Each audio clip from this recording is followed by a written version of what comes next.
আমি ভিক্ষা করে ফিরতেছিলেম গ্রামের পথে পথে।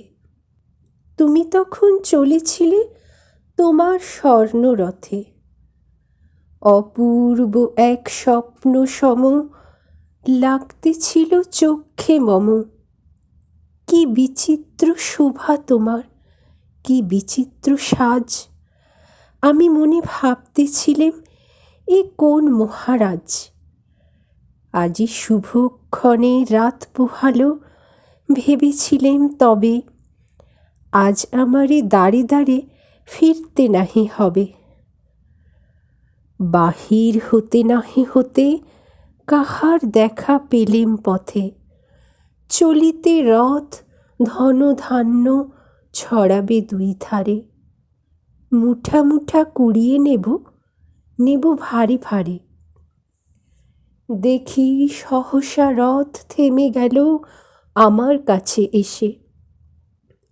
আমার মুখ পানে চেয়ে নামলে তুমি হেসে। দেখে মুখের প্রসন্নতা জুড়িয়ে গেল সকল ব্যথা। হেন কালে কিসের লাগি তুমি অকস্মাৎ আমায় কিছু দাও গো বলে বাড়িয়ে দিলে হাত। মরি একই কথা রাজাধিরাজ, আমায় দাও গো কিছু। শুনে ক্ষণকালের তরে রইনু মাথা নিচু। তোমার কি বা অভাব আছে ভিখারি ভিক্ষুকের কাছে? এ কেবল কৌতুকের বশে আমায় প্রবঞ্চনা। ঝুলি হতে দিলেম তুলে একটি ছোট কণা।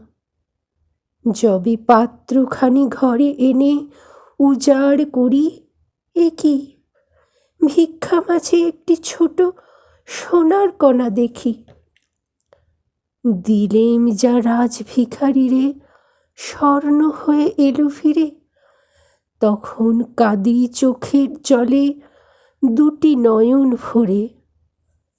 তোমায় কেন দিইনি আমার সকল শূন্য করে।